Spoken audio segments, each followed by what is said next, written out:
Hello, everyone. My name is Jennifer Patenaude, and I appreciate the opportunity to be with you this afternoon.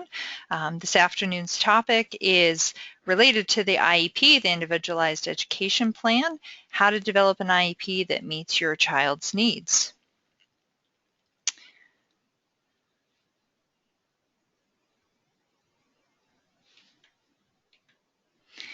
So this first slide that I have here as part of the PowerPoint kind of reflects a feeling that I think maybe we may experience periodically during IEP meetings.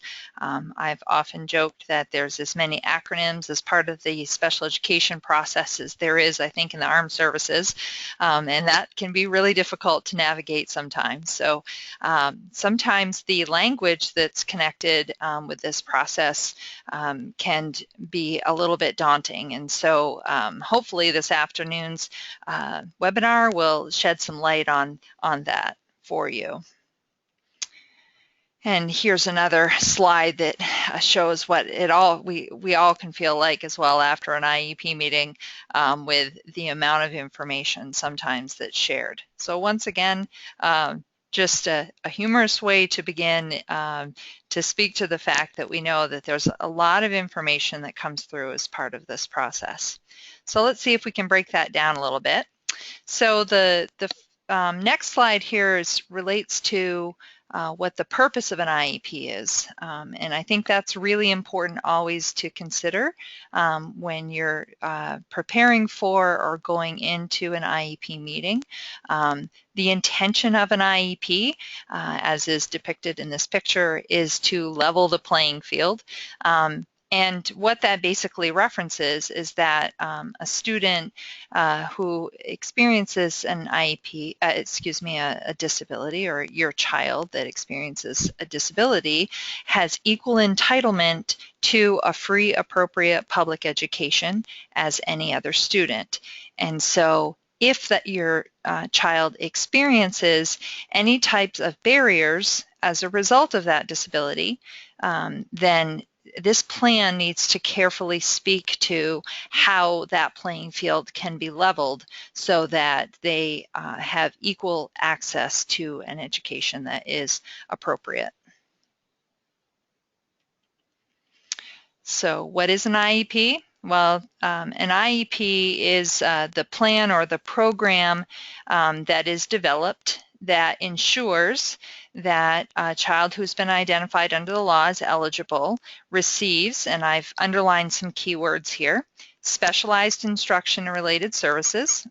So one really important piece of this is that IEP includes some type of specialized instruction that is beyond just what is part of the general education program. That's part of what needs to be determined as part of eligibility, that there's a need for specialized instruction.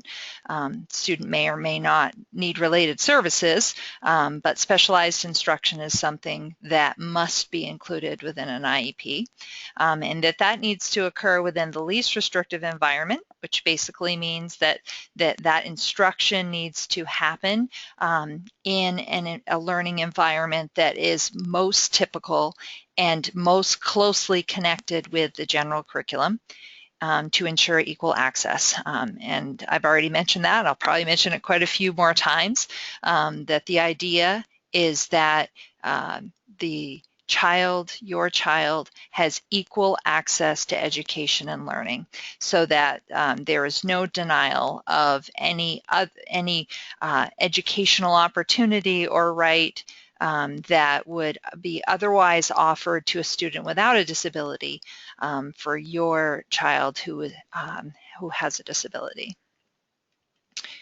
So how do you know if your child is eligible for an IEP? I think some of you may have already participated in the previous webinar that was offered around the evaluation process, but we'll kind of walk through this just because it's really key to understand how the process associated with a comprehensive evaluation informs an IEP. Because there needs to be a clear link or a clear thread from the evaluation into the IEP development. So in order for a child to be eligible for an IEP or an individualized education plan, the student needs to have been determined to be eligible for special education. So an evaluation team, which included you, has determined that your child, first of all, has one or more disabilities. For the population that's ages 3 to 5 years old, that category of disability is referenced as developmental delay. But for the school-age population, there are multiple disability categories. And in order to be eligible for special education, your child needs to have met the eligibility criteria for one or more of those disabilities. Beyond the identification of disability or the determination of a disability, the educational team needed to have identified that as a result of that disability, your child has experienced an adverse effect upon basic skill development that is connected to that disability. So the idea there is that as a result of whatever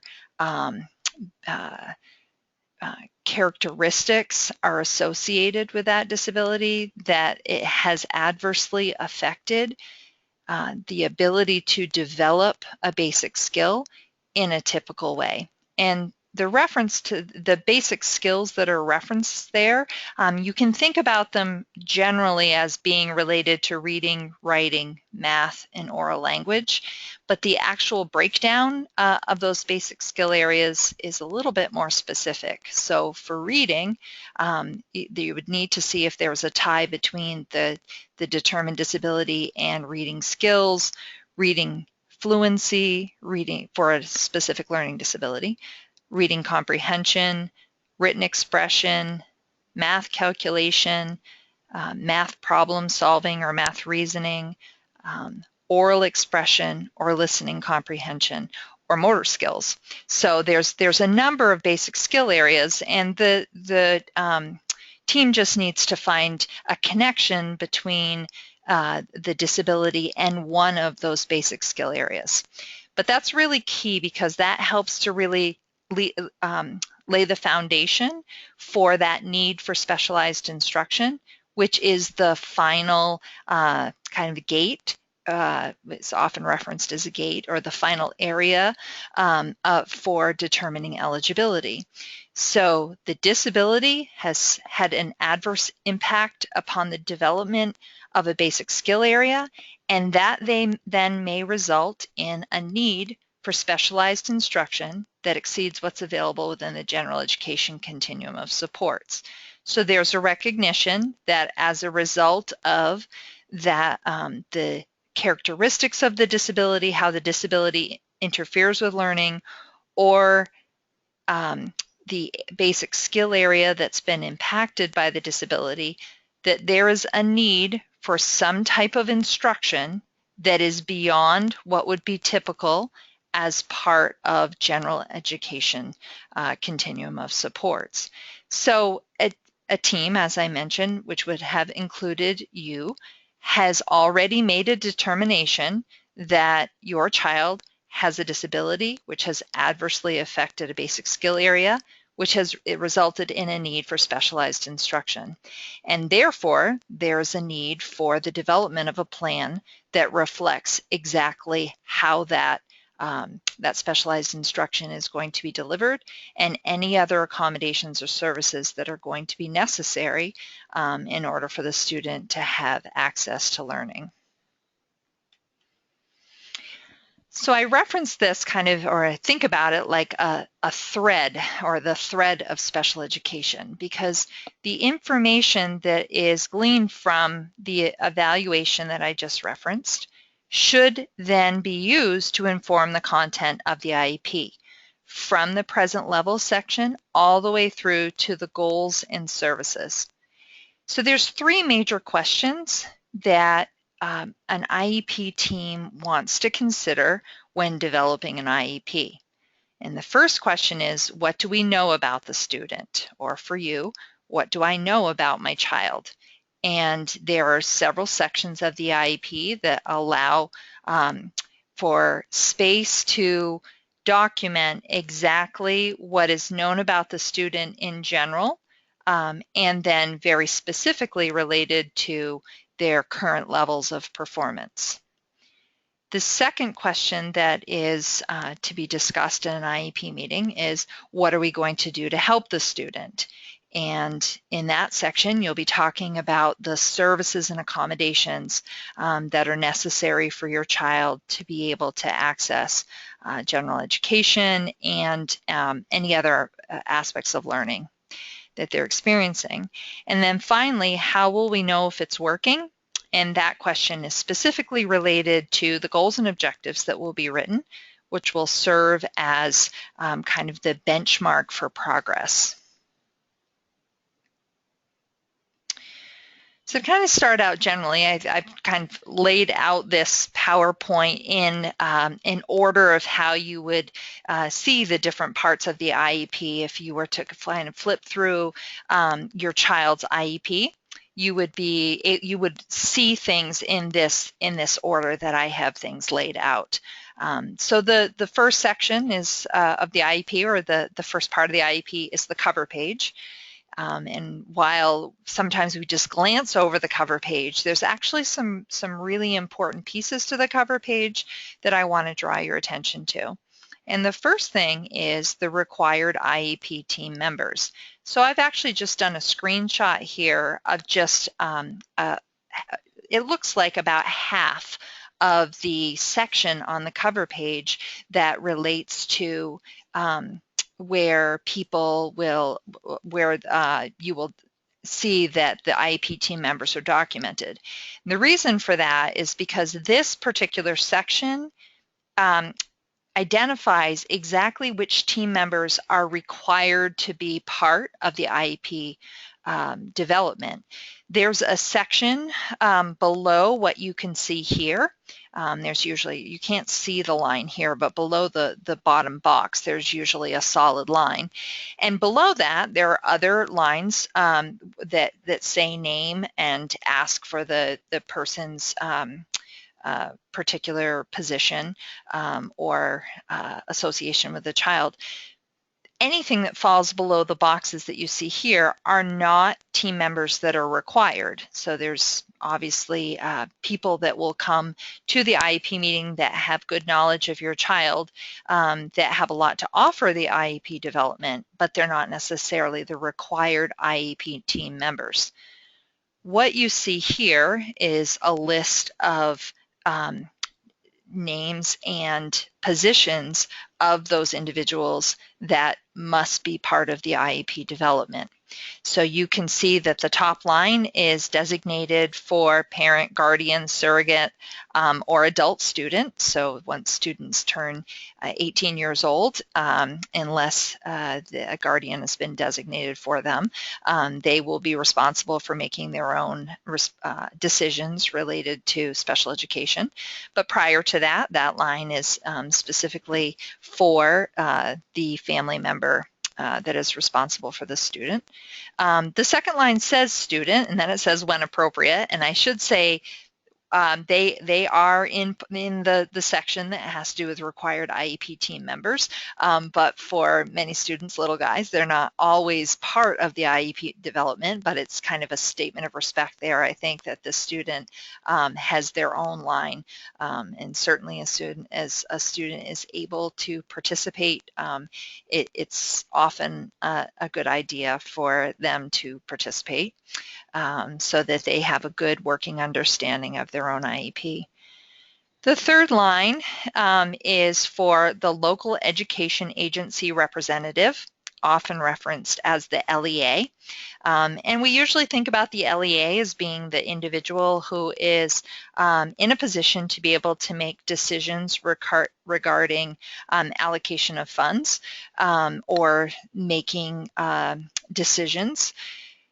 But the other two things that need to be true about the LEA that is important to be aware of is that the LEA representative also needs to have a good understanding of curriculum and a good understanding of specialized instruction.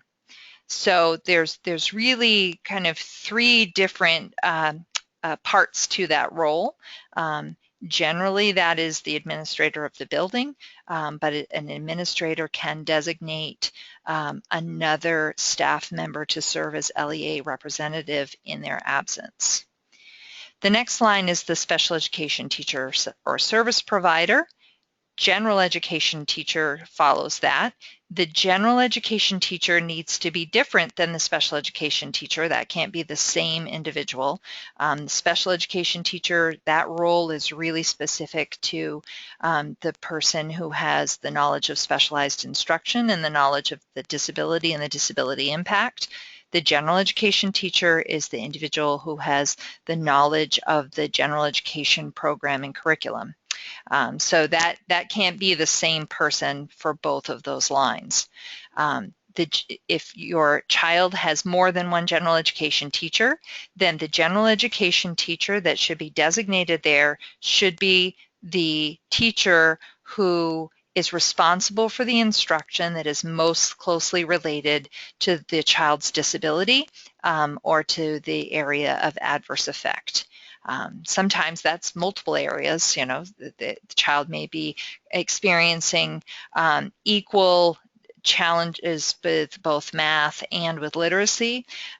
So it could be either the literacy or the math teacher that was there.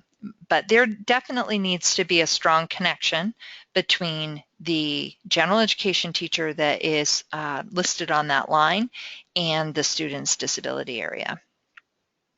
The next two lines can be the special education teacher. So for some of these, you may see duplicate situations. So it is possible that the general education teacher is serving as an LEA at the meeting. It's possible that the special education teacher is serving as the LEA.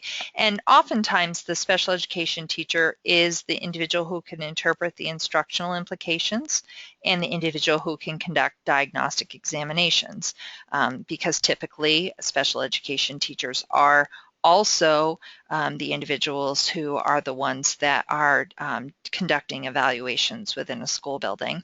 So you can expect that sometimes you'll see that the special education teacher's name is listed more than once, but they're wearing kind of different hats in those roles, because the special education teacher may be thinking about specialized instruction, but they also need to be thinking about the student's profile and how that's your child's profile of learning may be limited by aspects of the curriculum that may need to be modified. So there's different roles that they need to serve there. Thank you. So another part of the IEP cover page that is important for you to be aware of is the part that has to do with dates. There is a best practice rule that there be a bit of a difference between the day, the meeting date, and the actual initiation of this IEP. And the reason for that is that the difference between the day that you meet and the day that the IEP actually goes into effect allows for an opportunity for you as a family member to be able to look at the IEP and to think about what was discussed at the IEP meeting, and to offer any feedback or any changes that you think of after the meeting that could be recorded within the IEP before it's actually finalized and put into effect.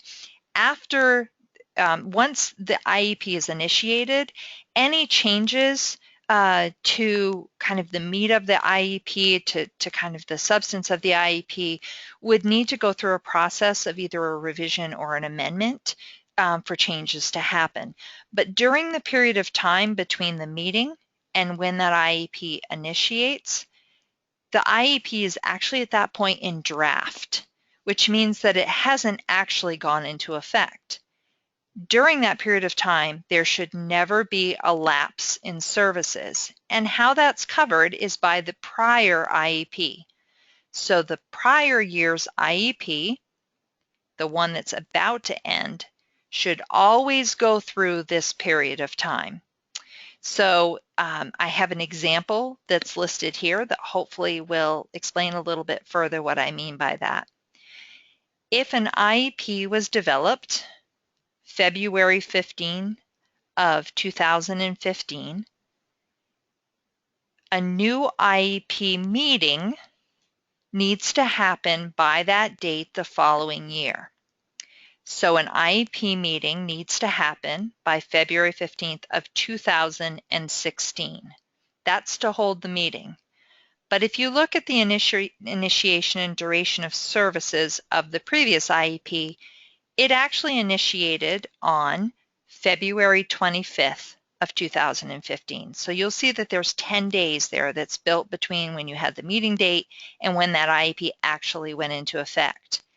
And that IEP then would run for the duration of February 25th, 2015 to February 25th of 2016. So that means that now at this time of the year, it's time to get together again to develop a new IEP, which needs to happen before February 15th.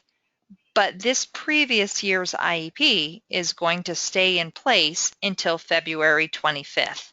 So if this year's IEP meeting happens to be February 13th, there will be from February 13th until February 25th that the old IEP will stay in place and this new one will be in draft until it initiates. Okay, and that, as I said, allows for you as family to respond following the meeting if there's anything that you think needs to be changed or modified before it initiates. And it also allows the school to be able to finalize and get into place anything that needs to be in place in order for that IEP to initiate. So let's look at the first section then of the IEP. So we're flipping past the cover page now, and we're looking at what I reference as the paint the picture page. And I'm actually surprised I didn't include that on this slide because that's how I reference the very first page of the IEP. And the reason that I reference it as the paint the picture page is because that's kind of the purpose of that page. That page is to paint the picture, kind of a general picture of the student. Not just in terms of their disability, though it is important to talk about the disability and the disability impact upon that page, but also their strengths, their challenges, their other needs, kind of looking at the whole child there on that first page. So the first section of that paint the picture page is called the disability impact upon student learning. And this is a really important section. And the reason that it's so important is because it goes back to that idea of the purpose of the IEP around leveling the playing field. A disability has been identified as part of the evaluation process. That disability, regardless of what it is, has some type of impact upon learning. That's something that is true about all the disability categories. While the different disabilities impact kids in different aspects of learning, they all have some type of impact. I can give you some examples here. So if your child has a specific learning disability, then that means that some aspect of processing is interfering with their learning. If your child experiences an emotional disability, then that means that some aspect of emotion is impacting their learning. If your child has met the criteria for an other health impairment, it might mean that they are experiencing some difficulties with stamina in the educational setting that is related to whatever health condition they're experiencing. So each one of those disability areas, and there's certainly many more disability areas, they each have some type of characteristic which is going to potentially interfere with learning if that characteristic is not identified and that there aren't specific accommodations and services that are tied to that characteristic to make sure that the student is able to learn. So having that all described is that relationship between the disability and how it impacts learning and what needs to be done about it is really important. And you always want to see that on the top of the first page of the IEP because it sets the stage for the rest of the document. So a question that you might ask in an IEP meeting is to say, I know that my child's disability is whatever it is. How does that specifically impact learning? That'll be an important question to ask because it makes the tie between the identified disability and what you're likely to see on the service page, okay, or what needs to be considered as you think about the curriculum that they're facing at their grade level. So I have a few examples here. I'll quickly mention for this next slide that the best way to be able to know that impact is to look back at the evaluation, which is something that I've already referenced. But I want to jump ahead here to some of the examples that I've written because I think that that will help maybe to further illustrate what it is that I'm referencing. So here's a learning disability example that you might see in an IEP. So based upon most recent cognitive testing, so that's the testing that was conducted that identifies the differences in processing that a student might experience. Student has a full-scale IQ of 109, which falls solidly within the average range. Verbal comprehension, perceptual reasoning, working memory were all determined to be within the average range, but deficits were identified within processing speed and cognitive fluency, which really has to do with the ability to quickly retrieve information on demand, which impacts her academic fluency and ability to perform classroom tasks with efficiency and ease. So what you see there is that there's a reference to the parts of processing that were identified as being completely typical and average, and then a statement about what was identified as areas of processing challenge, and that's important to be able to draw the connection between that and how it affects learning. So in this case, academic fluency, which is things like reading fluency or math fact fluency, that those areas are likely to be affected, and being able to perform classroom tasks easily and efficiently. So what does the student need? Well, the student needs additional processing time and alternative methods of expressing herself to fully demonstrate her understanding of content. So there you've got that thread that's going through that I referenced, which is what's the impact of the disability? What does that mean for the child within the classroom? For your child within the classroom, and then what do we need to think about in terms of services to make sure that those processing challenges are not going to interfere with learning. Here's another health impairment example. Student has met the criteria for an other health impairment as a result of a diagnosis of an attention deficit hyperactivity disorder. As a result of this disability, student has difficulty sustaining focused attention throughout a full class period and often misses class instruction and discussion. This can make it difficult for student to complete follow-up assignments. It is important that student is frequently redirected during class time and that strategies are routinely used to ensure engagement. So once again, what you would want to see in that section of the IEP is an explanation of what's the disability, how does the disability affect learning, and then what is it that we need to do about it. The next section of that paint the picture page is a statement around strengths and then needs. And I think that your input in this section is really, really key because it's a nice place for statements to be made about the student, as I said before, as a whole child. So if we think about strengths, we want to have a picture not just of the child within the learning environment, but outside of the learning environment as well. So where do you really see that your child shines? What are your child's interests? Those are things that can be used to be able to really look for opportunities within a school day to really offer the student a lot of positive experiences that can help to balance out some of the things that may be more challenging for them. So really look for opportunities in IEP meetings to be able to add a lot of input around this particular section.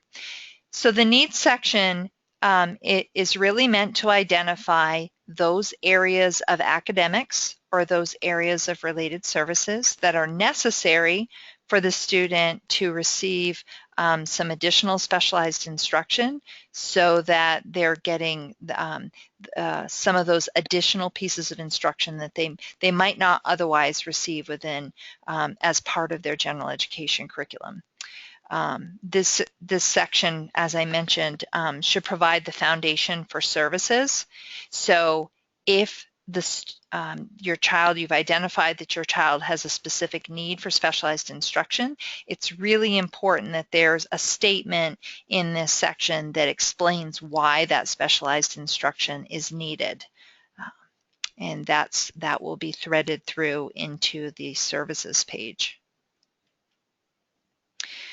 This next section is not part of that paint the picture page, but it is part of the answering the question, what do we know to be true about the student, or that first consideration of what is the student's present levels of educational and functional performance.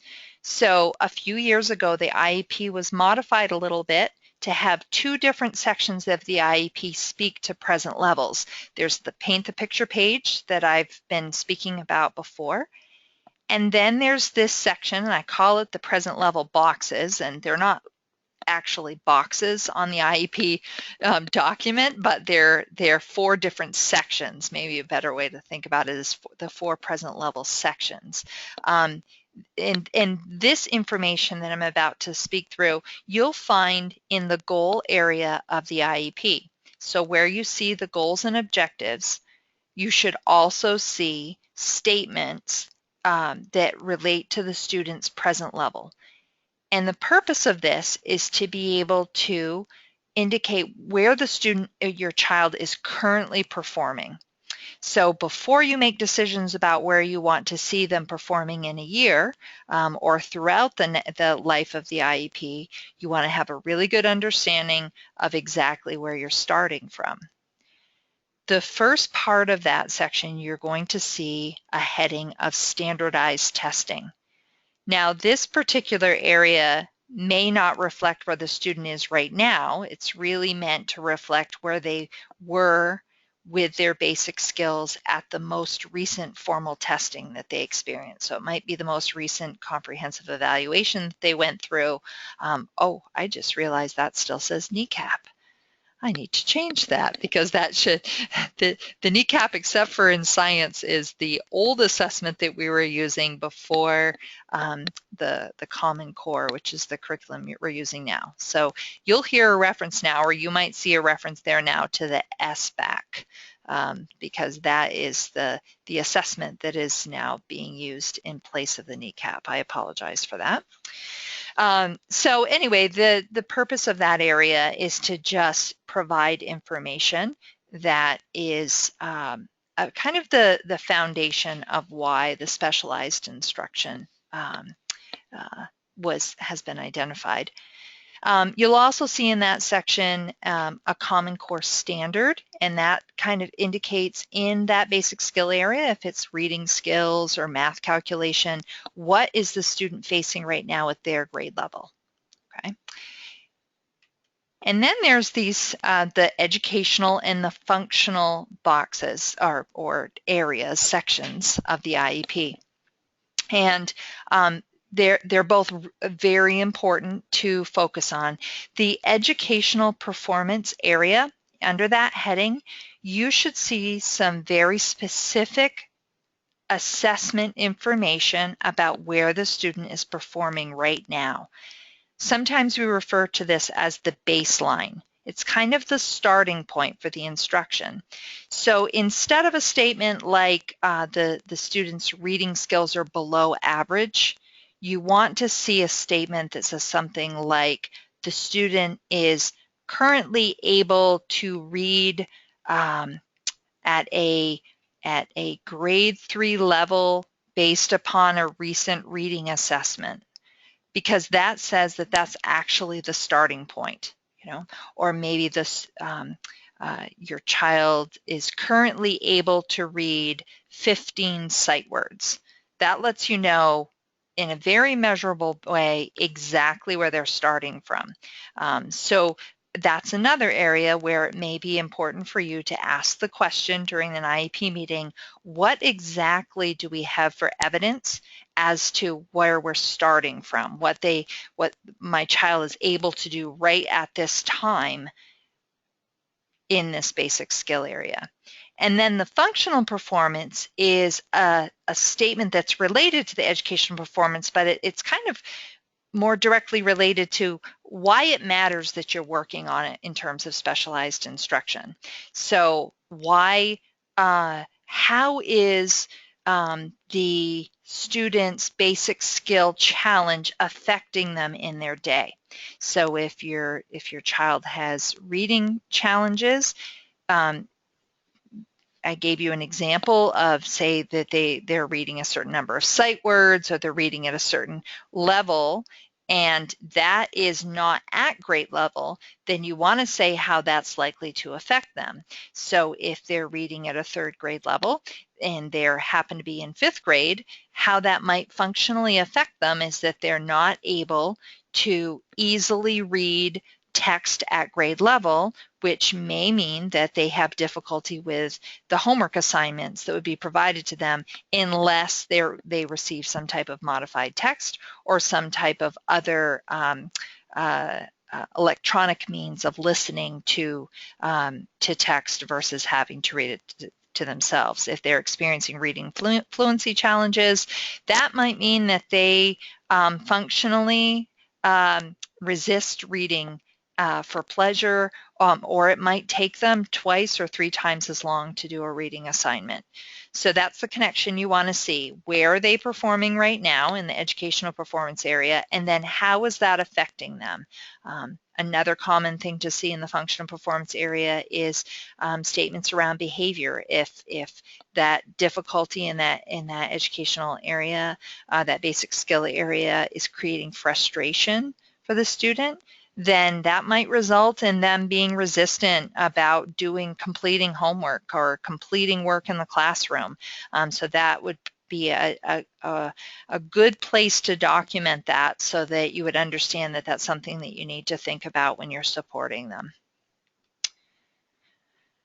All right, so this is kind of a reiteration of something that I've already talked about, but those baseline statements should be tied to current assessment data. So you always want to ask for current data or evidence about where the student's performing right now, and then have that written in very measurable language. So the reason for that is that when you look at the goals and objectives, you're able to compare apples to apples. So if the student's your child is reading at a rate of 56 words correct per minute, then it'll be more meaningful for you when you get a progress report that says that they're now reading at 72 words correct per minute, because you know where they were when you wrote that IEP. So that's the best way to be able to measure progress. So this visual just kind of explains the thinking around the needs for the services. If you look at the very bottom line, that's the baseline, kind of where the starting point is. And then at the top of that graph, you see the grade level curriculum. Some of the considerations that you want to think about as you write the IEP is, what does your child need in order to be able to access their grade level curriculum? And then what do they need for specialized instruction based on where they're starting out? And you'll see over at the side there's an arrow that goes up through, and it says CCSS, and that stands for Common Core State Standards. And the reason that that's there is that the goals and objectives should always be tied to our Common Core curriculum. That's what makes an IEP standards-based. It doesn't necessarily mean that you're going to cover all of those standards between where your child is and where their grade level is, but that whatever is chosen for skills to focus on, that it's following that developmental pathway that has been laid out by the Common Core. Okay, so the stepping stones towards that grade level access that's above. So this next section is what will we do to help? And this is where you're going to see in the IEP a listing of what specialized instruction that your child will receive, what related services they'll receive. Related services have to do with the types of services that the student will receive in order to be able to access their specialized instruction, which is a little bit different than specialized instruction that is meant to make sure that students can or children can access their general education curriculum. So example of a related service might be counseling or occupational therapy or physical therapy or speech and language therapy, any of those types of services that are necessary in order to be able to address other areas of need so that they can move forward with their basic skills. What we'll do to help section also includes accommodations, modifications, and supports that will be necessary. So in terms of services and supports, it's important to think about there being a balance between catching up and keeping up. So the catching up part is a recognition that as part of being eligible for special education, there has been evidence that your child has some areas of basic skill deficit, so reading deficit or writing deficit or math deficit, where they are below their peers. And that requires some type of additional instruction to be able to fill in those holes. Now, oftentimes we think of specialized instruction as meaning that your child needs to be out of the classroom, that means that it's a pullout if you say that your child needs this extra catch-up instruction. But that's not what it's meant to mean. Okay, the instruction can happen within the learning environment just as it can outside of the learning environment. Okay, so having specialized instruction does not necessarily mean that the instruction is going to happen outside of the general classroom. As often as possible, as part of a least restrictive environment, we want children to receive their services within the learning environment, unless that being in that setting is going to interfere with their learning. So that's a decision that you'll make at the IEP meeting. But I just want to make sure that you know that identifying that the student needs some specialized instruction does not necessarily mean that they're going to be pulled out for that instruction. May or may not be. The other purpose of the services and supports is to keep up. So at the same time as we're trying to provide IEP services to help fill in those holes, we also need to help your child keep up with the curriculum that they're facing at their grade level. And so the keep up services and supports have to do with things like accommodations and modifications, and in some situations, academic support services such as paraprofessional support that might be used to make sure that they can keep up with their grade level curriculum. So sometimes we get focused on filling the holes, but we're not as focused on helping kids to keep up. And that means that then they are always trying to play catch up.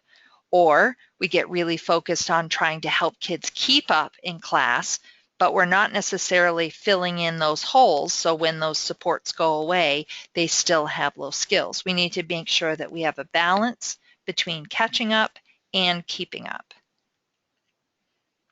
Okay, so grade level curriculum access is about those types of services that are meant to help kids keep up And then specialized instruction is the instruction that students receive that's kind of in addition to their general curriculum that they need, that they've been identified as needing as part of the specialized instruction gate of eligibility that is beyond what's just offered to them as part of their grade level curriculum. So it's common to hear accommodations and modifications used interchangeably, but they're actually meant to, two different things. So it's important to note the difference between these two terms. Accommodations are about kind of leveling up. So it means some type of change in materials or procedure that allows students to participate in the curriculum at grade level. So accommodations do not change what information is learned, it's just how it's presented. Okay, so it's kind of leveling it up versus modifications, which actually change the curriculum down to the level to which to make something more accessible to the student. So I'll give you an example here. And if a student is, your child is reading below grade level, an accommodation might be that they can listen to text through an electronic device. Okay, so text to speech software would be, they would be listening to grade level material, but they wouldn't have to read it if the reading was a challenge. But they're listening to the same material that maybe their peers are reading. A modification would be that they would receive books only on the level with which they could read. It's always best to try to accommodate versus modify. And the reason for that is because if your child is able to think about text at grade level, you don't want to, but struggles to read it, you don't want to only have them exposed to language that's at their reading level, because they're going to miss out on the thinking that they can do at grade level. Okay, so accommodations are preferred over modifications, but there may be times where things need to be leveled down to make them accessible for your child. So I'm going to go through this next part kind of quickly. It's kind of a balance of the idea of between catch up and keep up. And these are just graphics that I use to explain it. So pulling in or pull outs or push-ins, or getting some type of an alternative class would be an example of a service that would be provided that would be meant to be able to fill in some of the holes that might be missing within basic skill development. The band-aiding that something to be aware of with this, or what this is really a reference for, is when we provide services to children who need to be able to try to keep up in a classroom, but they don't necessarily result in the student gaining any skills. And so this is really important for you to be able to consider in terms of your child. It is helpful sometimes to have academic support in a classroom where somebody's there to help to your child to get through an assignment. But what you really want to think about is at the end of that service, did your child gain some additional skills? Was there part of that service that gave them some instruction? If not, it's just kind of helping them to get through, but it may not necessarily be helping them to grow. So that's something that you'll want to think about as an IEP team. If sometimes we do need to have some supports in place that help kids to get through what they need to get through while they're trying to build some skills, but there's a long-term plan to fade that support over time. Okay, and I'll give you an example of that through like behavioral support. When a child is learning strategies for, say, how to manage their frustration or to cope with anxiety, they may need to have someone there to prompt them while they're learning those skills or to help them get through. But the long-term plan is for them to be able to self-regulate on their own, okay? If we just keep an adult with them without teaching them those replacement skills, then they're always going to need to rely on somebody else to be able to get through. Okay, and that's basically the difference between band-aiding and bolstering. So this idea of bolstering is that we're actually teaching skills that at the same time as they're working in the classroom that allow them to become more independent. Okay, so another example that you see here is teaching assistive technology. So a band-aiding approach might be always taking notes for a child, and that's very helpful maybe in the short term, but they'll always rely on someone else to take notes. And eventually, if they chose to go on to college, they would need to have someone else do that for them if they weren't taught how to use technology to be able to take those notes for themselves. So a bolstering method versus a band-aiding method would be to teach skills that lead to independence, something that you definitely want to discuss in an IEP meeting. So this last section is how will we know if it's working? And that relates to goals and objectives that you're going to write, the progress monitoring that should happen, and ongoing assessment. So if I go back to this graphic that I showed you before, you're going to see down at the bottom where it says the present level of performance or the baseline or where they are right now, that there's 3 lines and then there's a goal line. And what that represents is the 3 objectives or the 3 kind of short-term benchmarks that are on the way to the goal. So the goal is for a year from when you write the IEP. It's always marks the end of the life of the IEP, whether they meet that goal. But the objectives are kind of the short-term spots that you're going to check in along the way. So I kind of make an analogy of like a road trip. So I live up in the Newport area, so I needed to travel down here. My goal was Williston today because I knew that's where I would be doing the webinar. So my baseline or my starting point was Newport, and then my first objective, my first little stopping point was in Johnson, and then my second point along the way was Cambridge, and then my third point was in Essex before my goal being Williston, for example. So we use those objectives so that we don't wait for a whole year before we know whether the instruction that we're providing has worked or not. Okay. When you write goals and objectives, there's 3 parts that need to be in place. And so these are areas that you want to focus on as part of the IEP development. The first part of that is kind of what is the situation that the student will be, or your child will be, their skill will be measured in, under, or within. So what will they be provided with? So maybe it's given 3rd grade text or given a 10 multiplication problems, or what will be put in front of them, or what's the condition that they need to perform the skill under. And then what is the focus of the goal? And this is the part to really focus on. And it's really important that you read through these goals and that they make sense to you, related to where you know that your child is functioning right now. So what is the specific behavior or the specific skill that needs to be worked on? And if we kind of go back to this graphic, it needs to be very closely connected to whatever you identified as where they're starting out from. So it needs to be a logical next step from where they're starting and where you're headed. And then the next part is the measurable part. So how will you know that they're able to perform that skill? What level do you want to see that they're performing at? And by what time? Okay, so those are the different sections of the goals and objectives.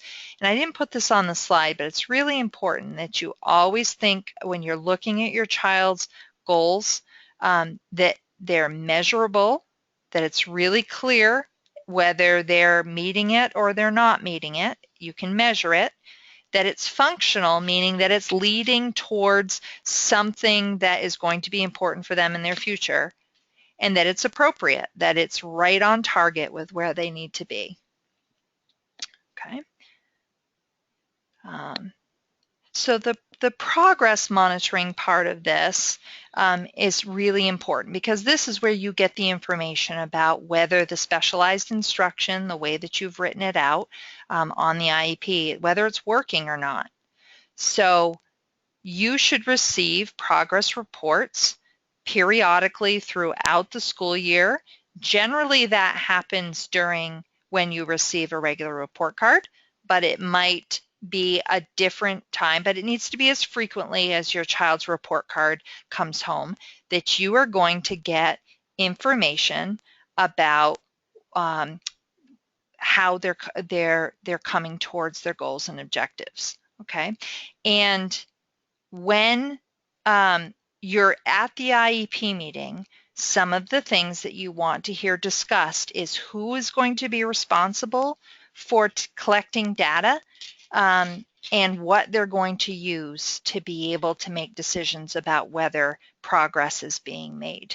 Okay, so it's really important that you listen for that, because that discussion is going to be really key in terms of knowing whether progress is being made. Okay, so if your child is not making progress, it's important that you know that you can always ask to come together as a team to discuss why. Okay, because it may be necessary to change the way that the instruction is being delivered, where it's being delivered, how frequently it's being delivered. Something should be adjusted if they're not making progress or needs to be problem solved. And that purpose of that isn't necessarily to point any fingers at anyone. It's simply to try to identify what might not be working as well as it could be in order for your child to make progress. Okay, and as we're kind of closing up here, I think it's really important to be aware that if your child has a service that is related to a basic skill area like reading or writing, math, or a related service, that there's a goal that goes along with that service. And if there's a goal, you want to check to make sure that there's also a connected service. And the reason for that is if your child is receiving some instruction or a related service, the goals provide the roadmap for what is specifically being worked on during that time. And if there's a goal but there's no service, that means that there's a roadmap but there's no car. So there isn't any instruction that's happening towards the goal if there isn't a specific service. So if there's a goal, there has to be specialized instruction. And if there's specialized instruction, then there has to be a goal. So the other areas that will be discussed as part of an IEP meeting would be things like extended school year, transition if your child is turning 16 during the IEP year or older, any accommodations that might be needed for state or district-wide testing, any supports that need to be in place for school personnel to understand how to implement the IEP. So if you have a classroom teacher that is not familiar with autism and your child has been diagnosed with autism, then it may be necessary for that teacher to receive some training specific to autism to know how to best meet their needs. And then any assistive technology that is needed should also be discussed. There are multiple different forms that go along with this process. There's the IEP itself.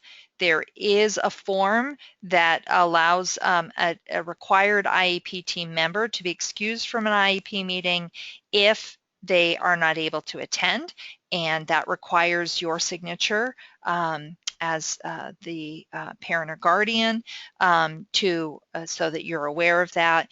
There's also the option to revise or amend an IEP between meetings. So if you don't feel like the IEP is going well for your child, the way that it was developed, you can always change it, or you can always request to have a new IEP developed more than one time a year. So it has to be, an IEP needs to be written once every year, but it can be changed more frequently. And then there's a list there of parental rights that are related to the IEP process. These come directly out of the IEP parental right document that the Vermont Family Network has as part of their website. There's also the parental rights document that is required to be given to you as part of the special education process from the Agency of Education. But I do want to let you know that the Vermont Family Network website is a wealth of resources and information, and they have a wonderful parental right document that really breaks things down very clearly. So there's also those rights for you to be aware of related to this process. So I know that we're kind of out of time here, but I want to be able to answer any questions that you might have. And the one question that we have here is, at what age do you think a child should attend their IEP meetings? And my answer to that question would be that it may be less age specific and it may be more developmental specific. So I'll give you some indicators of when your child may be developmentally ready to participate. The first thing that you'd want to recognize is that your child has a good working understanding of their disability, and that may need that could come through your explanation, or could come from a teacher or another school staff member. But going into an IEP meeting, it's really important that your child understands that this is an aspect that's unique about them, but that it's not something that they should be ashamed of or embarrassed about, that it's as much of a part of them as maybe their athletic prowess or some other strength that they have, and that part of what will be discussed is the strength, so that they don't feel as if going into the IEP meeting they're just going to be the conversation is only going to be focused on what they don't do well. But going in, it's really important that the child understands what's going to be discussed, and that they're feeling comfortable with that they know what to expect, and if they have some confidence in themselves as a learner, so that they can hear things discussed not as just a lot of examples of what they're not good at, but discussion around what needs to be considered for their learning, then they're probably ready to participate. Let me see another question here.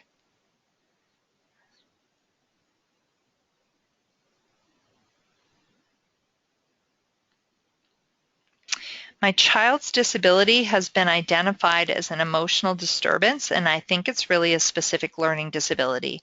If the disability category is wrong, does that mean the IEP is not focusing on what will help my child? That's a great question. So the question, if going right back to what we were talking about at the very beginning, what's the purpose of the IEP? The IEP needs to reflect all considerations related to any possible disability area. So the IEP, if the identified area of disability is emotional disturbance, then the IEP needs to level the playing field related to the emotional disturbance, any of the implications or adverse effect related to the emotional disturbance. But if your child may also experience a specific learning disability, because it is common that kids will have more than one disability area, and you suspect that, then you want to make sure to have that area evaluated so that the IEP also reflects the needs that result from the specific learning disability, because that's not the same playing field. There's different implications for a learning disability versus an emotional disability. So I want to thank you very much for joining us for today's webinar. Please visit VFN's website at vermontfamilynetwork.org for helpful resources, upcoming webinars, and other workshops and events. This webinar will be archived along with all of our other webinars and can be viewed on Vermont Family Network's YouTube channel. If you'd like to talk with someone at VFN about either today's content or any other questions that you might have, please call 1-800 800-4005. Thank you very much for your participation and have a good day.